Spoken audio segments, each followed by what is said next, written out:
नमस्ते बच्चों, नया रास्ता चैप्टर 22। मेरठ की एक साफ सुथरी बस्ती में मीनू का एक छोटा सा कमरा था जो कि पूर्ण रूप से व्यवस्थित था। नीलिमा ने उसके कमरे को व्यवस्थित करने में मीनू और राजो को पूर्ण सहयोग दिया था। उस छोटे कमरे में राजो और मीनू ही रहती थी। देखो बच्चों, मेरठ के एक साफ सुथरी बस्ती में एक छोटे से कमरे में मीनू राजू के साथ रहने लगी। नीलिमा ने कमरे को व्यवस्थित करने में मीनू की सहायता की थी। साफ सुथरी मीन्स क्लीन, बस्ती कॉलोनी, सहयोग हेल्प, व्यवस्थित करना means to be arranged. Meenu started living with Razo in a small room in a neat colony of Meerut. राजो 12 वर्ष की एक छोटी सी लड़की थी, परंतु राजो के पास रहने पर मीनू को अकेलापन नहीं लगता था। सुबह 10 बजे वह कचहरी जाती, शाम को थकी हुई लौट कर आती थी। किसी दिन यदि ज़्यादा अकेलापन महसूस करती तो नीलिमा के घर चली जाती। इसी प्रकार उसका जीवन क्रम चल पड़ा। तो बच्चों, राजो कौन थी? राजो एक 12 साल की छोटी सी लड़की थी। वह मीनू की माँ की महरी की लड़की थी। राजो के साथ होने के कारण मीनू को अकेलापन नहीं लगता था। Meenu did not feel lonely because राजो वॉज विथ हर। कितने बजे मीनू कचहरी चली जाती थी? सुबह 10 बजे। ज़्यादा अकेलापन महसूस करने पर वह कहाँ जाती थी? नीलिमा के घर, है ना। जीवन क्रम मीन्स लाइफ सीक्वेंस। मीनू को मेरठ आए 10 दिन हो चुके थे। उसे नीलिमा से पता चल गया था कि अमित अभी अस्पताल में ही है। आज मीनू ने कचहरी जाने से पहले ही निश्चय कर लिया था कि वह लौटते समय अस्पताल में अमित से मिलकर आएगी। आज न जाने क्यों उसे अमित की स्मृति हो आई। मीनू को मेरठ आए कितने दिन हो चुके थे? 10 दिन। कचहरी जाने से पहले क्या निश्चय किया था उसने? मीनू को नीलिमा से पता चला था कि अमित अभी भी अस्पताल में है, इसलिए उसने सोचा कि अस्पताल जाकर अमित से मिल आए। Meenu came to know from Neelima that Amit is still in the hospital, so she thought to go to the hospital and meet Amit. आज मीनू को कई मुकदमे मिल गए थे, इसलिए उसे काफ़ी थकान महसूस हो रही थी। जब वह कचहरी के कार्य से मुक्त हुई तो उसका दिल हुआ कि वह अस्पताल न जाकर सीधे अपने घर जाकर आराम करे, परंतु दूसरे ही क्षण मीनू के कदम अस्पताल की ओर बढ़ चले। उसके हृदय में एक अंदर द्वंद्व था, उसका अस्पताल जाना उचित होगा या नहीं। कई बार उसको अंतर प्रेरणा ने उसे वापस मुड़ जाने के लिए प्रेरित किया, परंतु वह इस अंतर्द्वंद में फैसला नहीं कर पाई। उसके कदम अस्पताल की ओर बढ़ते गए। उसने देखा कि वह अस्पताल के सामने खड़ी थी। मुकदमे केसेस, थकान टायर्डनेस, कदम स्टेप, अंतर्द्वंद इनर कॉन्फ्लिक्ट, फैसला डिसीशन। कचहरी से वह थक कर वापस आई थी, फिर भी वह अमित से मिलने अस्पताल जाना चाहती थी, लेकिन वह सोचती है कि उसका अस्पताल जाना उचित है कि नहीं। इसी सोच में उसके कदम अस्पताल की ओर ही बढ़ते गए। Meenu was very tired when she came back from the court. Still, she wanted to meet Amit. She thought that whether it was right or wrong for her to go and meet Amit in the hospital. Finally, she reached the hospital. Meenu ने अमित के कमरे में प्रवेश किया तो देखा कि अमित अपने पलंग पर लेटा हुआ अपनी माँ से बातें कर रहा था। मीनू को देखकर उन्होंने उसे प्रेमपूर्वक बैठाया। उसे देखकर अमित के मुरझाए चेहरे पर भी खुशी की लहर दौड़ गई। अमित के कमरे में प्रवेश करते ही मीनू ने क्या देखा? मीनू ने देखा कि अमित पलंग पर लेटकर माँ से बातें कर रहा था। अमित ने मीनू को प्यार से बिठाया। उसे देखकर अमित के चेहरे पर खुशी की लहर दौड़ गई। When Meenu entered Amit's room, she saw he was lying on the bed and talking to his mother. Amit appeared to be happy when he saw Meenu. तभी माँ ने मीनू से पूछा, मीनू तुम्हारी वकालत तो पूरी हो गई है ना? हाँ आंटी, मैंने प्रथम श्रेणी में वकालत पास कर ली है और अब यहाँ मेरठ में ही प्रैक्टिस भी शुरू कर दी है। अच्छा बेटी, ये तो बहुत प्रसन्नता की बात है, उन्होंने प्रसन्न मुद्रा में कहा। मीनू ने मेरठ में ही प्रैक्टिस शुरू कर दी है। यह सुनकर अमित ने भी प्रसन्नता का अनुभव किया, परंतु दूसरे ही क्षण उसके हृदय की हीन भावना ने उसे उदास कर दिया। अब क्या वह पूर्ण रूप से स्वस्थ हो सकेगा? क्या उसके शरीर के सभी अंग पहले की तरह कार्य कर सकेंगे? आदि अनेक प्रश्न उसके मस्तिष्क में घूमने लगे। माँ के पूछने पर मीनू ने बताया कि उसने प्रथम श्रेणी में वकालत पास कर ली है और वह मेरठ में ही प्रैक्टिस शुरू कर दी है। यह सुनकर अमित बहुत प्रसन्न हो गया, लेकिन अगले ही क्षण वह उदास हो गया। क्यों? क्योंकि उसने सोचा कि क्या वह पूर्ण रूप से स्वस्थ हो सकेगा, यानी अपनी हालत के बारे में सोचकर वह उदास हो गया। हालत means condition. When Amit's mother asked, Meenu replied that she had passed law in first class and now she has started practice in Meerut itself. Amit was very happy to hear this, but in the next moment he thought whether he would be able to recover completely. Amit wondered whether his body would function as it had been before, and he became sad. Amit को उदास देखकर मीनू ने पूछा, अब आपकी हालत कैसी है? हालत तो बस यूं ही है, वैसे पहले से कुछ सुधार हुआ है। यह बताते बताते अमित के चेहरे पर उदासी छा गई। मीनू बेटी, डॉक्टर तो अपनी ओर से भरसक प्रयत्न कर रहे हैं कि अमित की सभी हड्डियां ठीक तरह से जुड़ जाएं और वह पूर्ण रूप से स्वस्थ हो जाए, परंतु फिर भी सब कुछ ईश्वर के हाथ में ही है।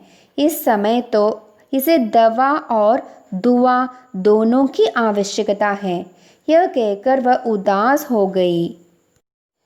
आंटी को उदास देखकर मीनू भी उदास हो गई थी। उसने पूछा, यहाँ अस्पताल में कितने समय और रहना पड़ेगा? 4 महीने तो अभी रहना ही पड़ेगा, बाद की ईश्वर जाने क्या होता है। तभी मीनू के मुंह से निकल पड़ा, 4 महीने और? हाँ मीनू, समय का चक्र किसी की समझ में नहीं आता है। हमारे भाग्य में शायद यही लिखा था। मीनू ने अमित के स्वास्थ्य के बारे में पूछा। अमित ने क्या बताया?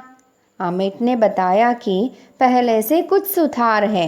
माँ ने कहा कि डॉक्टर पूर्ण रूप से प्रयास कर रहे हैं कि अमित की सभी हड्डियाँ ठीक तरह से जुड़ जाए। अमित को कितने दिन और अस्पताल में रहना है? 4 महीने और अस्पताल में रहना है। माँ ने कहा, समय का चक्र किसी की समझ में नहीं आता है। उनके भाग्य में शायद यही लिखा था। Meenu asked about Amit's health. Amit said that there is some improvement. Then mother said that doctor is trying his best to join all the bonds of Amit properly. Amit has to stay in the hospital for 4 months more. Amit's mother said that nobody can predict a person's fate, and this is our fate. भरसक प्रयत्न, पूरा प्रयत्न, best effort, दवा medicine, दुआ prayer, भाग्य fate. तभी मीनू ने घड़ी की ओर दृष्टि डाली। शाम के 6 बज चुके थे। उसने खिड़की से बाहर झांका तो बाहर सड़क पर बिजली का प्रकाश नजर आ रहा था। उसने आंटी से चलने की आज्ञा ली और बाहर निकल आई। अब वो शीघ्र ही घर पहुंचने के लिए व्याकुल थी। क्योंकि नन्ही राजो उसकी प्रतीक्षा कर रही होगी। Then Meenu looked at the clock and she saw it was past 6 o'clock in the evening. When she looked outside through the window, she saw it was getting dark and the street lights were on. कितने बजे हो चुके थे? शाम के 6 बजे हो चुके थे। मीनू ने घर जाने की आज्ञा ली। मीनू ने क्यों शीघ्र ही घर जाना चाहा?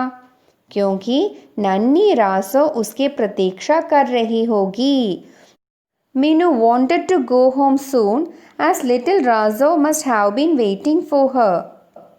जैसे ही मीनू कमरे पर पहुंची तो राजो ने उससे पूछा, दीदी आज आपको बहुत देर हो गई है, क्या आज कचहरी में बहुत काम था आपको?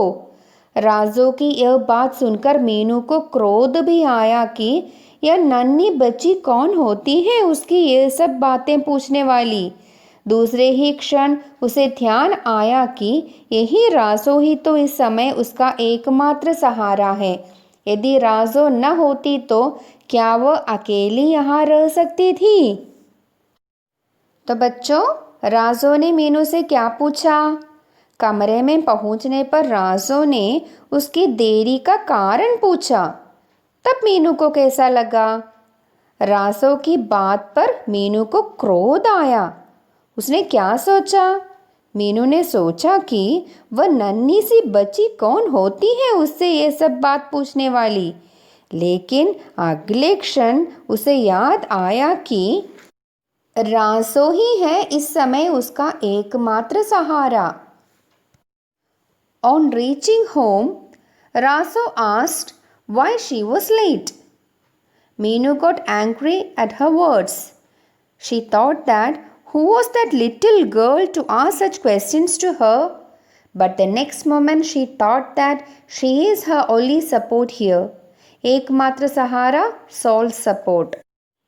राजो मीनू के लिए एक थाली में खाना लगाकर ले आई और बोली, दीदी आज आप बहुत थक गई होगी ना, इसलिए मैंने खाना तैयार कर लिया था ताकि आप आकर जल्दी ही खाना खाकर आराम कर ले।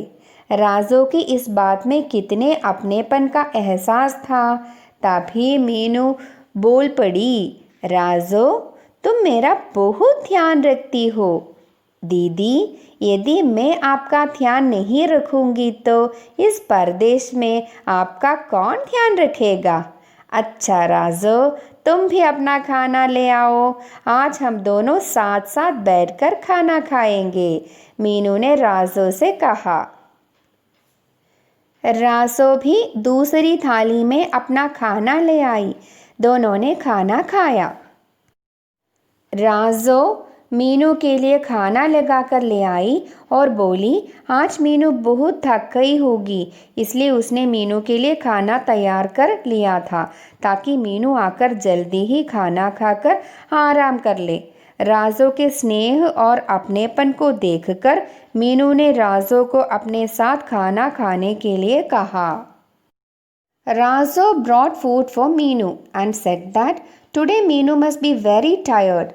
So she had prepared food for Meenu so that Meenu would take rest soon after having her food. Seeing Raso's affection and intimacy, Meenu called her to have food along with her. अपनेपन means intimacy, साथ साथ together. राजो अपना सभी काम समाप्त करके अपने बिस्तर में जाकर लेट गई। मीनू भी एक घंटे तक पढ़ी और उसके बाद अपने बिस्तर में लेट गई। पलंग पर लेटे लेटे मीनू की नज़र राजो पर पड़ी। सारे दिन की थकी हुई राजो गहरी नींद में सो चुकी थी, परंतु मीनू की आंखों में नींद कहाँ थी। उस समय मीनू के मस्तिष्क में अमित का उदास चेहरा घूम रहा था। अमित अपनी इस दशा से कितना निराश हो चुका था। तभी मीनू को ध्यान आया कि अमित ने केवल उसी के कारण इतने वर्षों तक विवाह नहीं किया, जबकि उसे अच्छी से अच्छी लड़की मिल सकती थी। तभी दूसरा विचार मीनू को बेचैन कर गया कि यदि अमित अपाहिज हो गया तो क्या मीनू को उसके साथ विवाह करना चाहिए?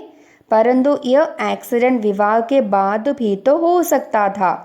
जब अमित ने उसकी इतने वर्षों तक प्रतीक्षा की तो क्या वह उसके अरमानों को टुकरा दे? आदि अनेक बातों से मीनू का मन बेचैन हो गया। वह पलंग पर लेटी अपनी करवटें बदलती रही। कुछ देर बाद उसे नींद आ गई और फिर सुबह देर से ही उसकी आंख खुली। देखो बच्चों, रासो थकावट के कारण जल्दी ही सो गई, लेकिन मीनू को नींद नहीं आ रही थी। क्यों? क्योंकि वह अमित के बारे में सोच रही थी। अमित ने केवल उसी के कारण इतने वर्षों तक विवाह नहीं किया। तभी मीनू के मस्तिष्क में दूसरा विचार आ गया। कौन सा विचार? जो उसे परेशान कर गया। कौन सा विचार परेशान कर दिया? वह सोचती है कि यदि अमित अपाहिज हो गया तो भी क्या वह अमित से विवाह करेगी? वह सोचती है कि यह एक्सीडेंट विवाह के बाद भी हो सकता था। क्या अमित के अरमानों को उसे टुकराना है? ये सब सोचकर उसे बेचैनी हुई। कुछ देर बाद वह सो जाती है। Soon Raso fell asleep, but Meenu could not sleep. She was thinking about Amit, that he had not got married only because of her. Then the second thought made her sad. She thought for herself, would she get married to Amit if he was handicapped? The accident could have happened even after the marriage too. Must she destroy the dreams of Amit? Thinking all this, she became tensed, and after some time she fell asleep. अपाहिज, handicapped, अरमान, wishes. अच्छा बच्चों, अगले हफ्ते मिलेंगे। धन्यवाद।